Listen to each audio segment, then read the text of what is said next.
Cinemas didn't show this film in wartime Britain. It depicts the Japanese army on bicycles, sending the British into retreat. It wasn't the first reverse the British had suffered since 1939, but it was perhaps the most humiliating. It happened because the British commander broke one of the cardinal rules of warfare. Never underestimate your enemy.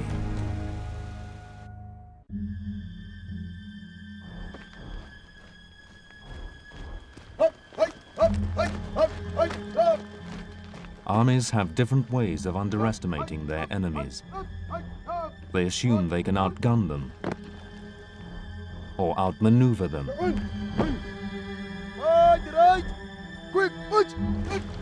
They believe their will to win is stronger, that theirs is the better cause.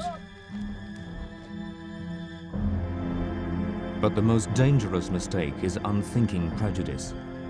Contempt for an enemy based on who he is and what he looks like often proves fatal.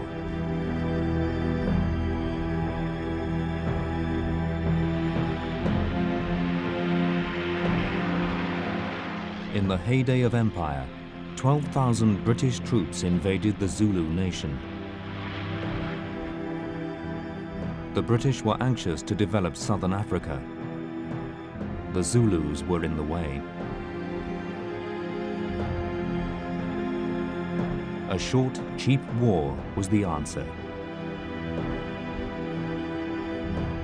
At the Battle of Rorke's Drift, British bullishness seemed justified. Here, thousands of Africans were held at bay by a small band of British soldiers who, as a result, were immortalized in painting, poetry, and film. Much less is said of the battle that immediately preceded it. This is Isandlwana.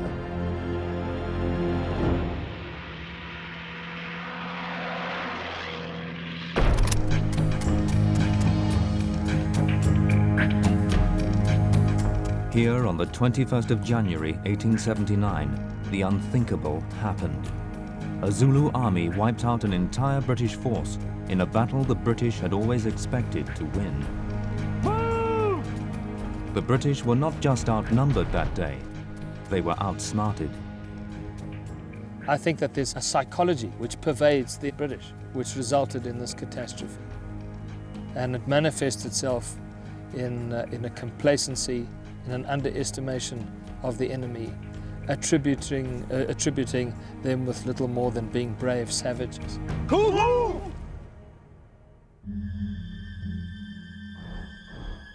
The British force, under the command of Lord Chelmsford, a friend of Queen Victoria, was heading for the Zulu capital. Chelmsford decided to set up camp for one night at the foot of Isandlwana. So unconcerned was Chelmsford about the Zulu threat that he failed to take even the most elementary precautions. Chelmsford failed to entrench the camp. He did not dig a peripheral trench around the borders of that camp. Now, this was a stipulation in the general orders, and by not doing so, he effectively disobeyed the standing instruction. Chelmsford was to be flayed in history for not entrenching this camp. He fails to draw his wagons into a defensive arrangement, a laager. Chelmsford was to be crucified in history for not laagering. This is a contemporary cartoon. There's a certain arrogance, being superior, very professional army, well trained. And how could this possibly have happened against the British in a campaign such as this was absolutely inexplicable.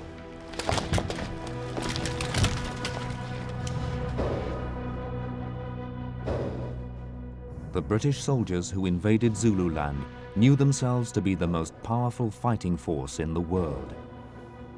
The British Army, really from top to bottom, from Lord Chelmsford down to the ordinary soldier, had an innate belief in their own superiority. They felt that their white skins and their discipline and their technological superiority actually made them pretty much superior to anybody. Of course, because the reality is that they were far, by far, better armed than the Zulus. In any case, you might say it's an element of racism, but still, this was just a bunch of savages too, who perhaps they thought once they shoot, they would scatter in all directions. But they were quite shocked to find that it wasn't the case. The king of the Zulu nation did not want this war, but he was prepared for it. The Zulus had a proud military tradition. The king's army was taken seriously by those who'd seen it in action. White settlers had warned Chelmsford of Zulu prowess, their speed and endurance, their ability to fight in large numbers, skillfully deployed.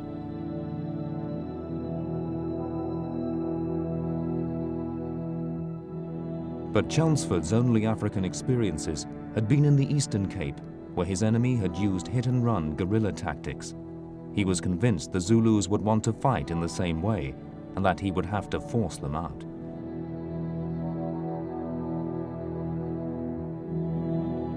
Never thinking that the Zulus might want to face him, Chelmsford sent out a patrol to find them. Here we actually see the Zulu army using tactics, which today, this very day, we use in battle. They put in a masking movement. Their scouts saw this puny little patrol approaching the vanguard of the Zulu army.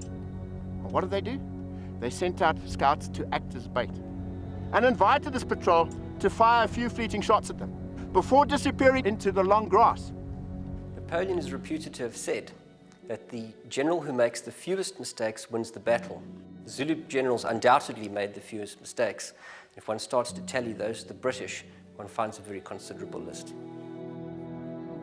At 1:30 that night, Chelmsford heard that his patrol had encountered the Zulus. He gave orders for half his force to prepare to leave the camp. At 4:30, Chelmsford led his men out to join up with the patrol. Chelmsford was leaving the camp at half strength and taking his forces in the wrong direction. The Zulu decoy had worked. They had a picnic attitude towards the whole thing. And I think that is very dramatized by the fact that Sir Lord Chelmsford himself had breakfast that morning, I mean, with all the silver and things. That shows the disdain, really, that there is an element of disdain in their attitude. The day of the battle began with Chelmsford miles away. Chelmsford left Lieutenant Colonel Henry Pulleine in command of the camp. Pulleine was essentially a military bureaucrat. He had never heard a shot fired in anger. Henry Pulleine was in his tent, which was next to Chelmsford's tent. At this moment, a picket, a lookout, comes in from that ridge line on the skyline with rather a startling message. He salutes Pulleine and he says, "Colonel Pulleine, there are thousands of Zulus on the top of that plateau, and they're apparently advancing towards the left front of the St. Luana camp." And Pulleine walked across to where the men were having their breakfast, and he ordered them to leave their breakfast, and they were told to form up in a skirmishing line to face the threat. The soldiers grumbled at having to interrupt their breakfast. Neither they nor their officers seemed concerned. One of the officers who survived wrote home afterwards, "Well, we had seen equally large bodies of men on the Cape frontier, and we were not alarmed in the least, for we never dreamed for a moment that the Zulus would come on and attack us." They should have been worried, very worried. The main Zulu army, 25,000 strong, was camped just 4 miles away. Once again, in absolute brilliant fashion, the Zulus managed to effect the ultimate in surprise. It was behind this plateau that the massed Zulu army lay hidden. And some sources reckon perhaps as many as a number of days before the Battle of St. Luana went down, the Zulu main army was already hidden there. At 11:30, a British patrol headed up to the plateau. They were about to get the shock of their lives. One feels one's hackles rise as these men say, "Dear God." Suddenly we had to rein in our horses to prevent our horses from falling into a huge valley. and they gazed aghast at what was in this valley. Below and beyond them, stretching off along the course of that Ingwebini stream, off in an easterly direction, as far as the eye could see, packed in there, squatting in absolute silence upon their great war shields, regiment by discipline regiment, with the Zulus of the main Zulu army. What a moment that must have been. When the British patrol saw the Zulu army, out of desperation or stupidity, the 30 men fired on the 25,000 Zulus. The Zulu response was immediate and chilling. Regiment by regiment, the whole army began to move. The patrol fled back towards the camp, with one flank of the Zulu army giving full chase. The news soon reached Henry Pulaine. Pulaine's attitude in this moment was, I have got 1,774 men.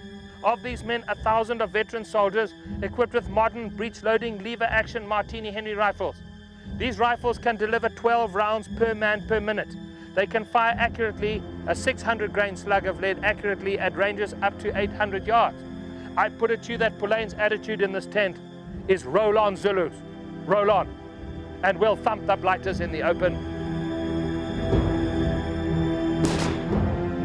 The British soldiers began their well-rehearsed procedures, but the Zulus had more surprises in store. At 12:40, one of the men suddenly glanced away from the Zulu attack.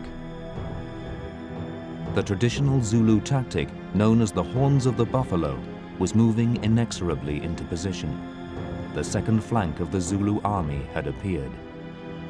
Impi yakwaZulu yayihamba ngokuthi kube izimpondo lezi bese balisi okusho ukuthi impi ibizwa ngokuthiwa ifuba sayo bese kuba enye amabutho aphumatha zimpondo ke lezo.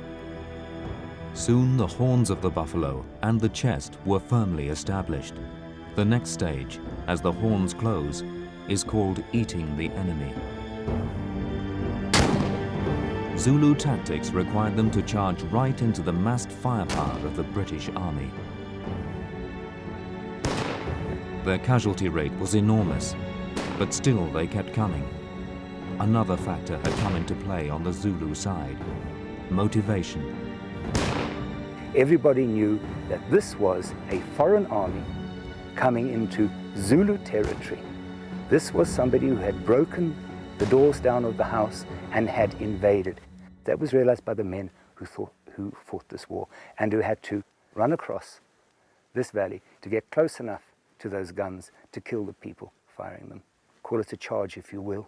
Can you imagine charging that distance across this valley into rifle fire, rank volley firing?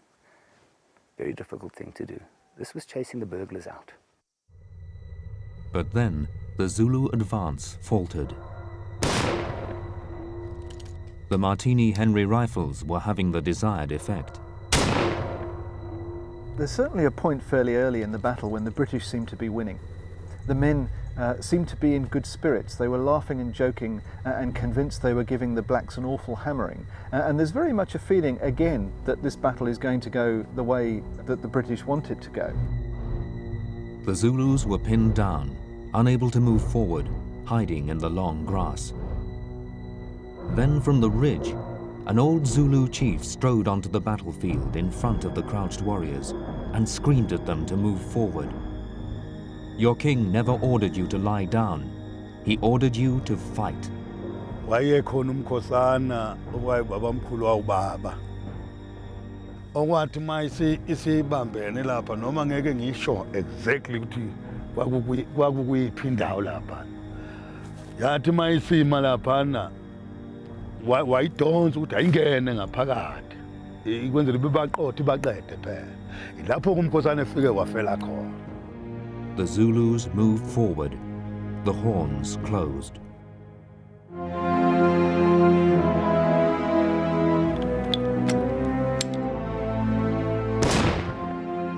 Faced with the full weight of the Zulu force, the British line broke.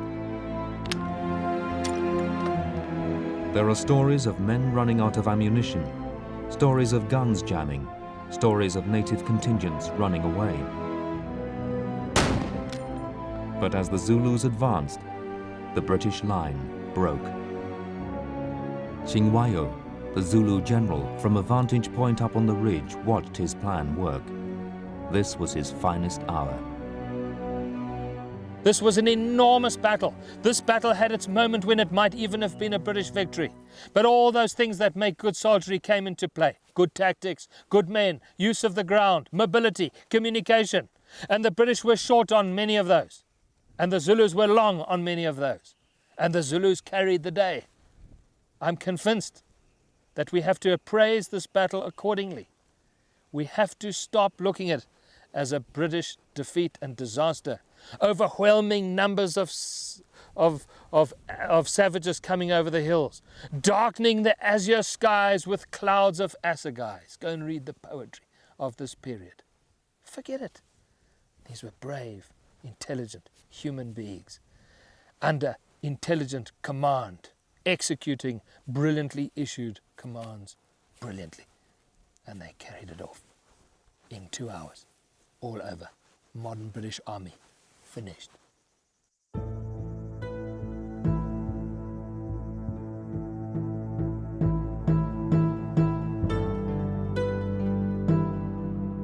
The ordinary soldiers had no chance.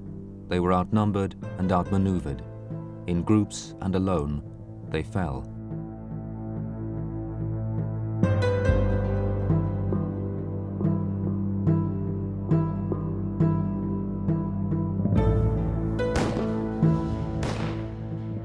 When reports of shooting being heard in the camp reached Lord Chelmsford, they were airily dismissed. "How amusing," said one of his officers. And then, in the final moments of the battle, the skies darkened. There was an eclipse. Several hours later, Chelmsford returned. He found mostly bodies to greet him. 1,300 of his men had been killed. Most of the men who fought this battle were in fact trapped by the idiocy and the arrogance of their officers, unable to go anywhere else, and were caught, isolated, without horses to get away like so many of the officers, and were slaughtered here. That's something that's forgotten. It's somehow this devoted band against this mountain. I think it's much more tragic than that.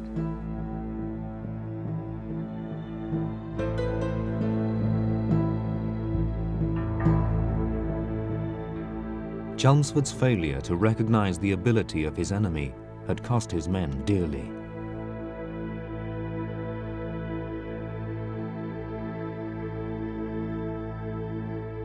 This is something that plagues European armies for a very long time indeed, and it is a very great mistake, because what those people who think that way don't understand is it doesn't actually matter where you come from or what colour you are. What actually matters is how well trained you are and how well led you are. That's all that matters.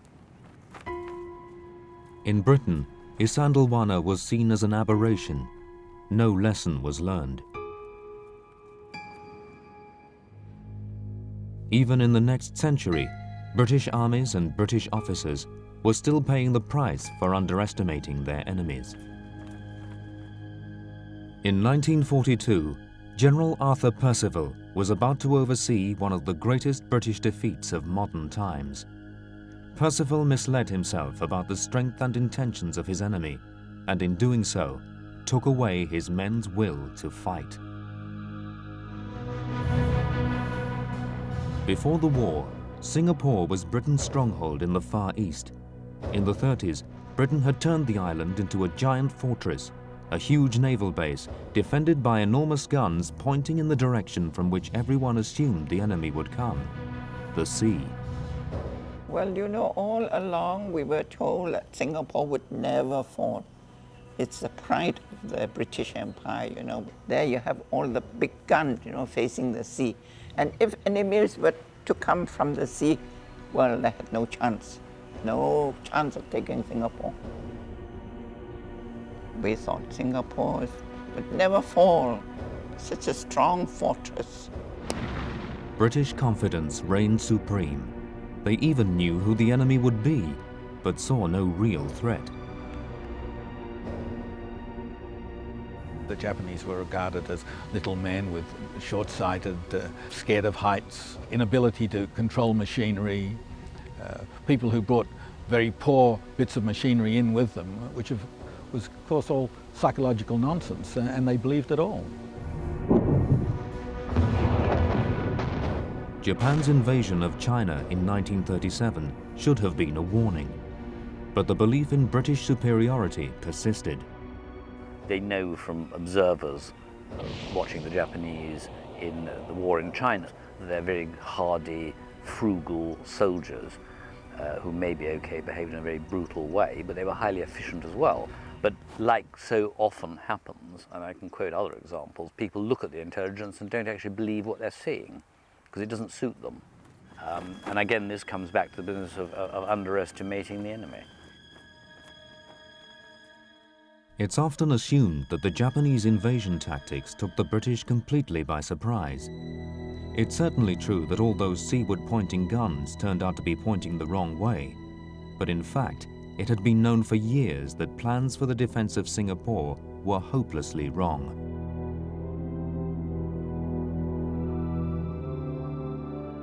For most of its history, it had been impossible for an invader to approach Singapore except by sea.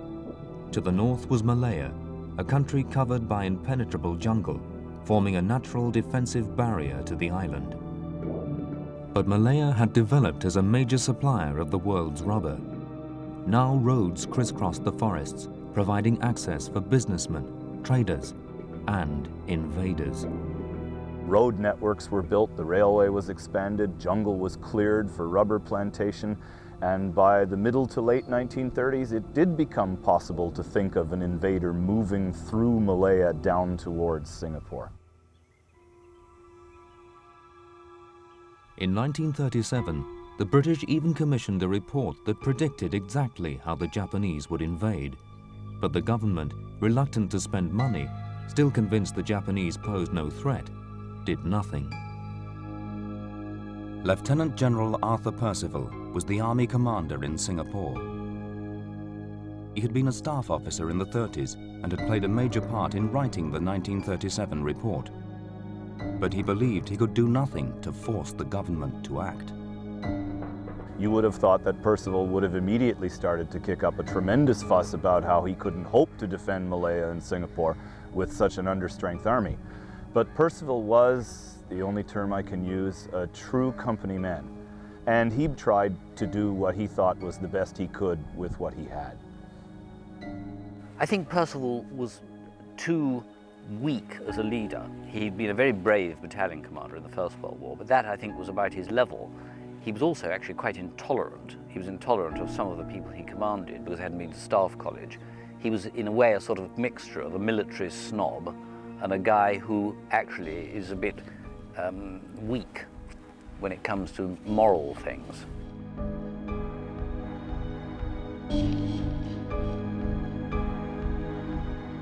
Brigadier Simpson, the chief engineer, urged, pleaded, begged Percival to go ahead with a program, fortifications and fixed defenses. On both occasions, Percival either rejected outright or hesitated fatally on the grounds that building defenses would be bad for morale. And it might encourage in the troops a kind of sit on your butt in the trench and do not go out and fight the enemy mentality. There was simply no meeting of the minds between Simpson and Percival, and this turned out to be tragic because Simpson got it exactly right. I think you've got to be honest with your troops and say this is the threat and this is how we're going to go about beating them, because if you don't, if you downplay and then these people turn out to be exceedingly efficient and exceedingly dangerous and formidable, the effect on the morale of your own troops, having been told, well, you know, these guys aren't a problem, and suddenly they are, is pretty shattering. On the 8th of December 1941, in the early hours of the morning, the Japanese launched their invasion. Everything goes right for the Japanese, everything goes wrong for the British, and the key to it for both is speed. The Japanese destroy all the basic defense plans for Malaya in 4 days, in 100 hours. 200 miles away in Singapore, amazingly, there was little alarm. All the lights were on in Singapore. All the dances were going on just the same. It carried on like that. Christmas was the best Christmas we've ever had. By then, they got these silhouettes of German soldiers. So all the shooting stars had got German soldiers on. And while the lads up in Malaya were shooting for their lives, we were shooting for fun. We was on Singapore. Social life was going on as the Japanese were advancing down the peninsula. Parties were still being held in the Raffles Hotel. The messes were full. It was a kind of blind belief that the Japanese were going to be somehow easily turned back at some point down the Malayan Peninsula and that they really wouldn't have to worry in Singapore. But Churchill was worried. He sent out 2 battleships, the Prince of Wales and the Repulse, but within days of their arrival, the Japanese had sunk both of them. The Air Force was practically decimated and the entire defense force on the run. General Wavell, the new commander of the Pacific, chose this moment to visit Percival. General Wavell put to him directly and bluntly the question, why haven't you done anything about this? And Percival replied, I was afraid this would suggest to the civilians that we wouldn't be able to hold out up country.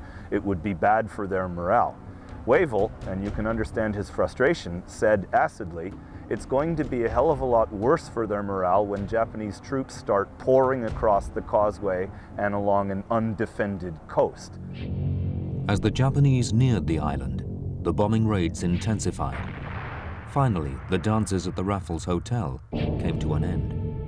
A great pall of black smoke hangs over the island. Bodies are lying in the streets.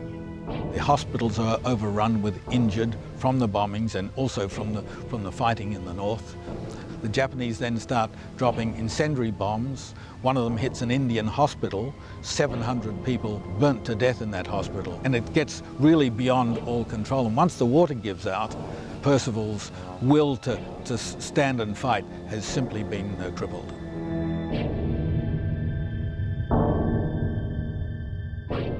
Percival ordered his troops back off the causeway onto the island to sit and wait for the Japanese to arrive.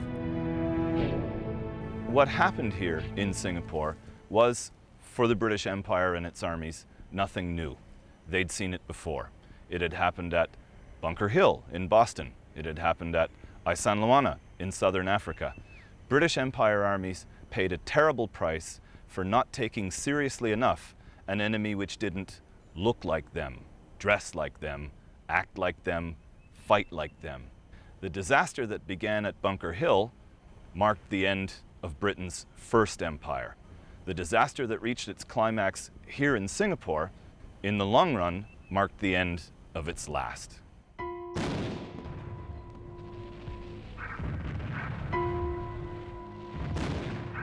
As the Japanese pounded the island, British morale plummeted. Furious at the lack of defense preparations, many soldiers had lost the will to fight. By the time the Japanese set foot on Singapore, Percival had effectively beaten his own army. Percival's army literally disintegrated in his hands as the troops concluded, having been disappointed time and again, that their higher commanders simply did not know what they were doing, were not giving them any chance to put up any sort of a meaningful fight, and took matters into their own hands. Many soldiers tried to get on the last ships as they left. There were even stories of women and children pushed out of the way by deserters. Others simply drifted into the docks area, looted, got drunk, and refused to return to the line of fire. I doubt that Percival had more than 60% of his army in line under orders, ready to fight on the day he finally surrendered.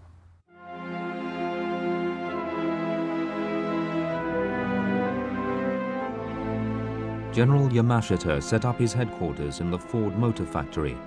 He instructed Percival to meet him and bring a white flag.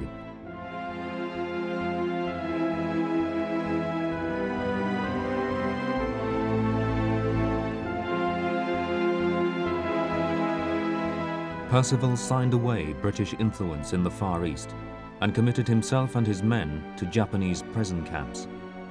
Percival survived imprisonment, but many never returned.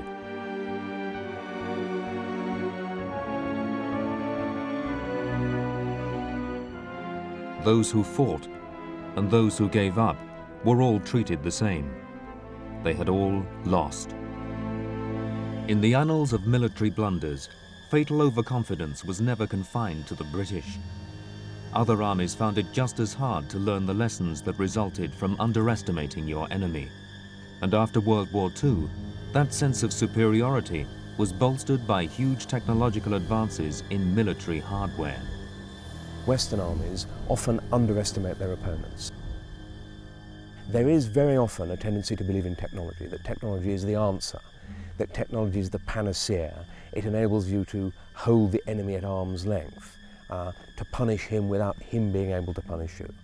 And an over-reliance on technology, on firepower, on air power, on modern logistics, often lies at the heart of a Western army's defeat by an outside army, by what Kipling would have called lesser breeds without the law.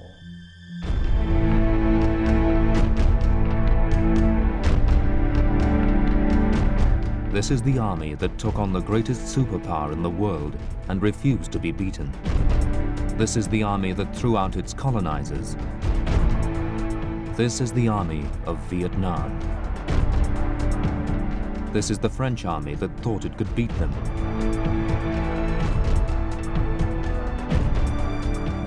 And this is the garrison they thought would protect them. This is the fortress of Dien Bien Phu.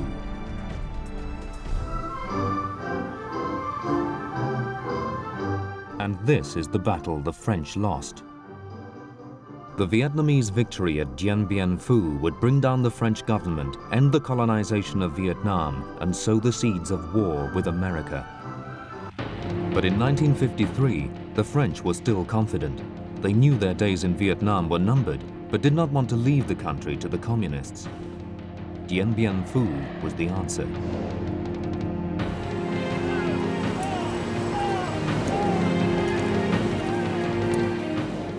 A 7-mile air armada began the process. 2,000 French paratroopers landed 200 miles behind enemy lines. They were going to fortify a series of hills around a runway.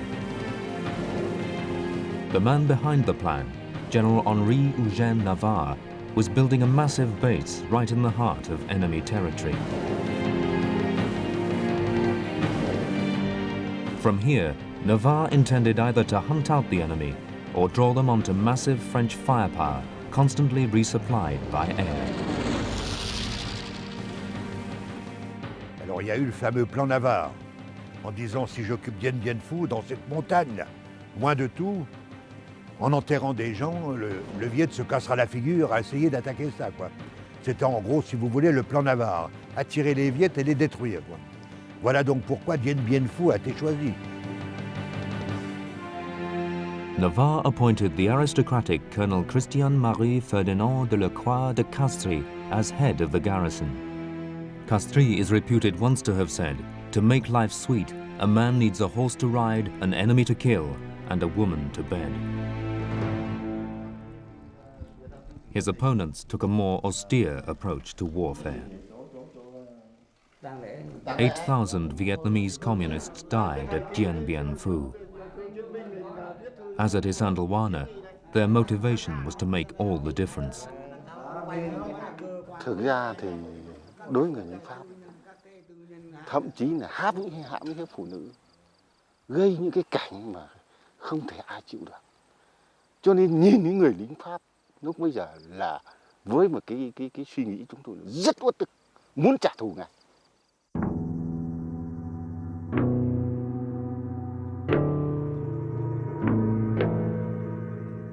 Navarre had chosen a heart-shaped valley in the remote northwest of the country as the setting for the showdown.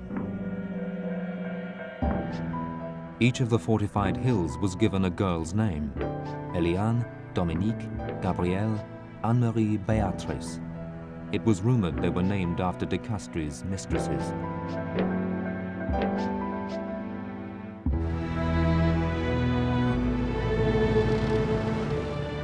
In the dying days of empire, the French believed they held all the military advantages. They had the guns and the planes.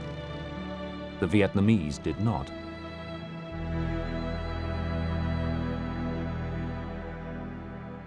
This is the man who would defeat the French, General Vo Nguyen Giap.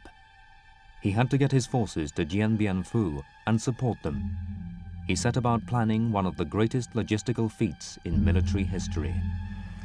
I think the French didn't believe that Giap would be able to bring guns and ammunition all the way that he had to do in order to besiege it and eventually destroy it. Giap had quite clearly sussed out where the French weakness lay, and I think he was a very great general, and he out-generaled the French.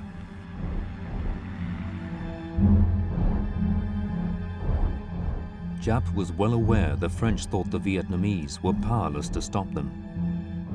He knew they were wrong.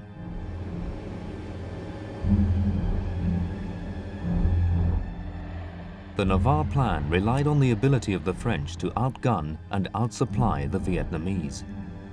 The French hoped that by getting Giap out into the open, they could bring overwhelming force to bear and destroy him utterly. And of course, actually, when they did get him out there, he destroyed them utterly because he was able to support his army. They were not. Thousands and thousands of Vietnamese villagers were set to work. Giap had to move his supplies some 400 miles to get to Dien Bien Phu. He would do it by foot and by bicycle. Amazingly, he was planning to surround the French base with an army of 40,000. They would all have to be fed. Bộ chỉ huy quân đội Việt Dinh Pháp mà cho là rất khó là đúng, nhưng mà họ sai là cho là chúng tôi không khắc phục được. Lương thực là phải từ hậu phương, tức là 600-700 cây số đưa lên Điện Biên Phủ. Đưa 1 kg lương thực đến Điện Biên Phủ bằng xe đạp thì phải ăn dọc đường 24 kg.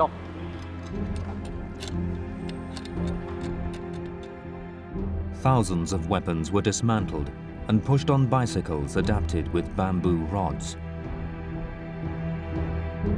The Vietnamese were creating the first Ho Chi Minh Trail. This time they would outwit the French. Years later, the second Ho Chi Minh Trail would outwit the Americans. Altogether, some 300,000 people were involved in the huge logistical line.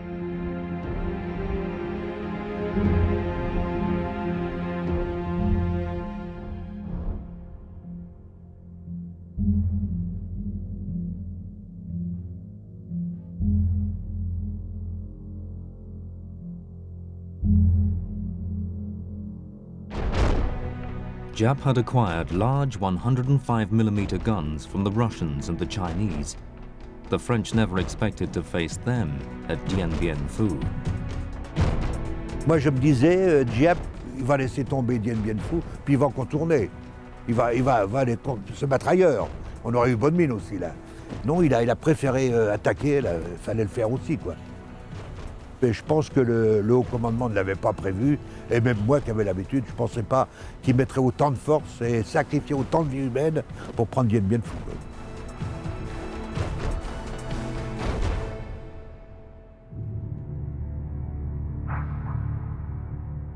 3 months after the French had first landed at Dien Bien Phu, Giap launched his major attack. The artillery brought hundreds of miles across country, had a devastating effect on the French. Artillery fire in any battle has an impact which is psychological as well as physical. An enemy that can reach into the heart of your position, that can flatten bunkers, rip up the wire, change contours, is clearly very powerful.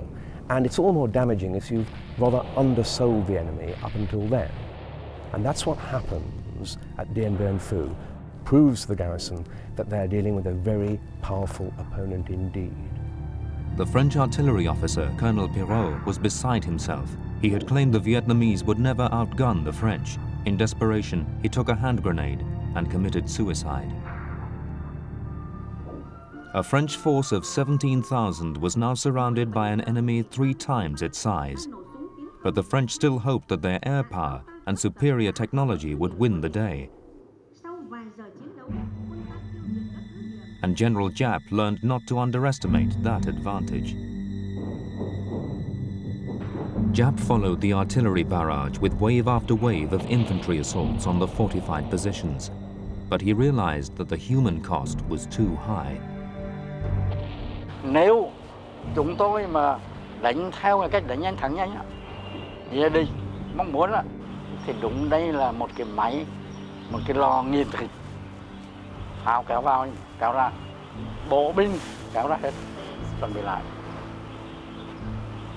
Cho nên là chúng tôi cái thay đổi phương châm á, đối với tôi là tôi coi là quyết định khó khăn nhất trong cả cuộc đời chỉ huy của tôi.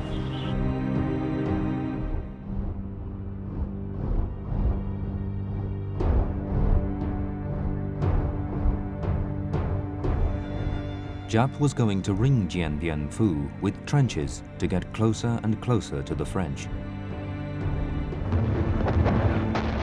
Vì pháo sáng của Pháp lúc bây giờ là bắn liên tục ở trên bầu trời, sáng như ban ngày. Thế thì khi mà người chỉ huy bao giờ cũng đi trước, đến nằm xuống thì tất cả đều nằm thành một cái dao thông hào rồi. Cứ thế mà dùng xúc hất lên, dùng khuỷu tay, dùng chân đạp, vì toàn là đất. May là đào dưới ruộng nó không có đá, toàn là đất. Thế thì làm nào thật nhanh để đào được một cái chỗ để nằm xuống dưới mặt đất để chống cái đạn bắn tạc. Within a month, the trench diggers had cut right through the runway, the French lifeline. Now there was no way out of Dien Bien Phu. Parachute drops were now the only means of supplying the garrison. Once again, the French had underestimated their enemy. Giap not only had anti-aircraft guns, he also had highly trained gun crews. The Vietnamese fire forced the relief planes to fly higher and higher, causing more and more supplies to fall into the wrong hands. Soon the Vietnamese had stocks of French brandy, French cheese, and French weapons.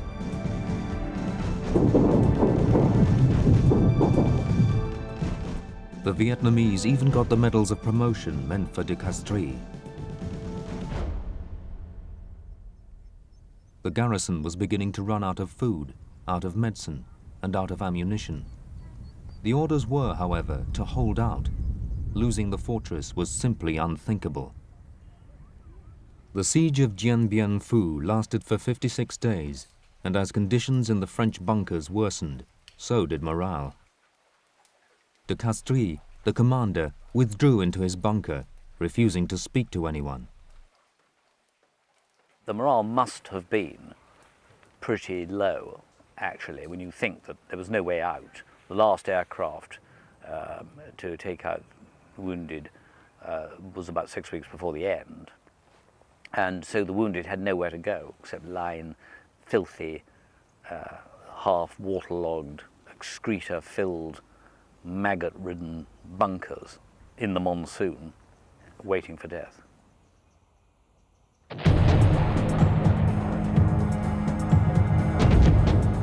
One by one, Gabrielle, Beatrice, Eliane, and all the 49 defensive sites fell. The 750 machine gun posts and 500 tons of barbed wire could not stop Giap's forces. Il a été sous-estimé par le commandement. Mais je ne pensais pas que Giap aussi vite aurait créé une armée comme ça, des divisions offensives, parce qu'il vous attaquait à 3-4 régiments, vous tiriez là-dedans. Les autres venaient derrière, ça continuait malgré les pertes, quoi. Donc vous étiez submergé par des gens fanatiques, très entraînés, et puis des chefs derrière qui commandaient. C'est comme sur un stade, vous êtes le joueur, puis il y a tous les gradins autour. Alors pour peu que les gradins vous pétrolent, ils tuent tous les joueurs.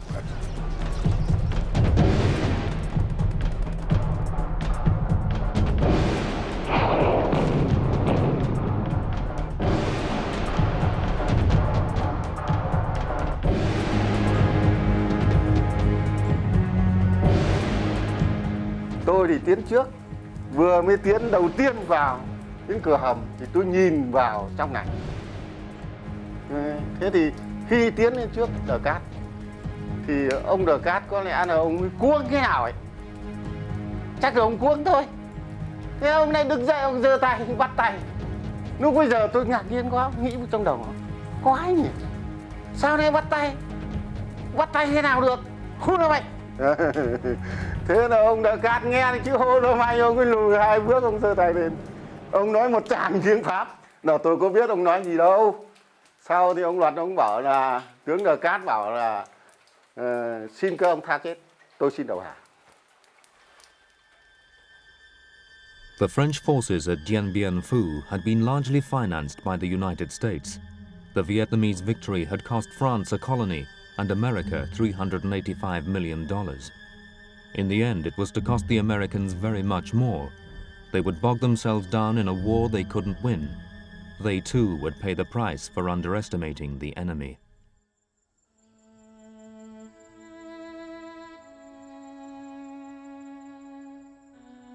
Defeat and underestimation go hand in hand. Sometimes it's ignorance that leads to contempt, but it seems just as frequently to arise from arrogance. And that arrogance doesn't stop even with defeat, as the losers remake the victors in their own image. There's a similar sort of swing that goes on in the attitude of the Western Army to its opponent that happens at Isandlwana, at Singapore, and at Dien Bien Phu. The Westerners start by underestimating their enemy, and then when they actually replace that abstract underestimation with a very concrete view of what the enemy is like, the estimate veers in the other direction, and they then tend to overestimate the enemy. There is, after all, no great merit in being beaten by somebody who you've loudly proclaimed is very low quality. So if you're going to lose a battle in a campaign, there is much to be said for then saying, goodness me, this is an admirable enemy, a noble warrior.